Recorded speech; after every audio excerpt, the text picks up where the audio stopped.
नमस्कार दोस्तों, देश की सियासत में इस वक्त सबसे बड़ा सवाल यही है कि आखिर पूर्व उपराष्ट्रपति जगदीप धनखड़ कहाँ हैं? उनकी अचानक इस्तीफे की असली वजह क्या है और तमिल मीडिया के उस दावे में कितनी सच्चाई है जिसमें कहा गया कि पीएम नरेंद्र मोदी ने उनसे गुपचुप मुलाकात की है, जबकि कांग्रेस, शिवसेना और कई विपक्षी नेता दावा कर रहे हैं कि धनखड़ साहब हाउस अरेस्ट में हैं। 21 जुलाई 2025 को अचानक रात 9:30 बजे उन्होंने खराब स्वास्थ्य का हवाला देकर इस्तीफा दे दिया, जबकि उसी दिन सुबह वह राज्यसभा की कार्यवाही पूरी तरह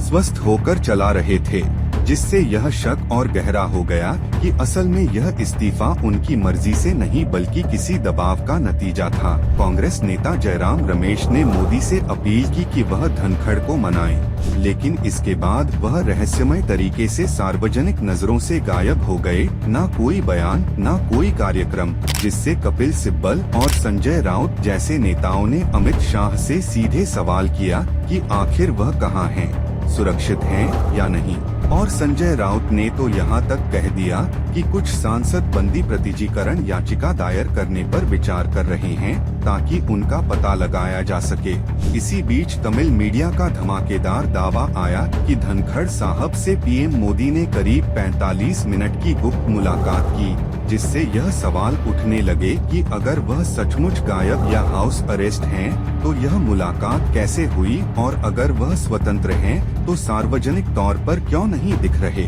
सूत्रों के मुताबिक इस्तीफे के पीछे असली कारण धनखड़ और केंद्र सरकार के बीच बढ़ते मतभेद थे, खासकर जब उन्होंने विपक्षी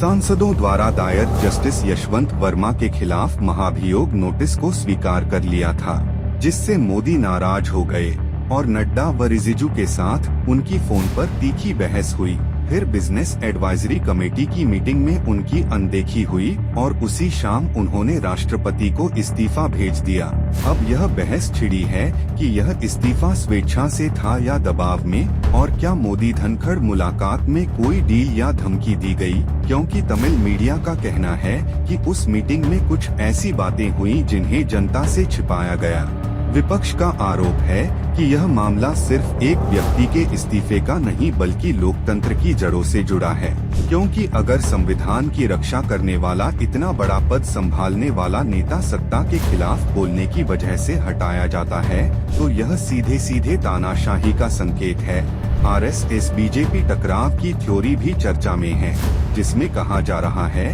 कि धनखड़ के कुछ फैसले आरएसएस को रास नहीं आए और मोदी, जो खुद को आरएसएस का करीबी मानते हैं, ने उन्हें हटाने का फैसला लिया। पहले जहां अमित शाह को इस पूरे विवाद का चेहरा बनाया जा रहा था, वहीं तमिल मीडिया के खुलासे ने खेल पलट दिया है और अब सीधे पीएम मोदी पर सवाल उठ रहे हैं कि आखिर उन्होंने यह मुलाकात क्यों की और इसे सार्वजनिक क्यों नहीं किया। क्या यह मुलाकात धनखड़ को चुप कराने के लिए थी, किसी गुप्त समझौते का हिस्सा थी, या फिर सत्ता के गलियारों में चल रही किसी और बड़ी साजिश का हिस्सा। यह मामला अब सिर्फ धनखड़ के ठिकाने का नहीं बल्कि इस बात का है कि क्या हमारी लोकतांत्रिक व्यवस्था में संवैधानिक पदों की स्वतंत्रता सुरक्षित है या नहीं। अब पूरा देश यही जानना चाहता है कि धनखड़ साहब कहाँ हैं, क्या वह सुरक्षित हैं, और पीएम मोदी के साथ उनकी मुलाकात का असली सच क्या है, क्योंकि सच को ज्यादा देर तक छुपाया नहीं जा सकता,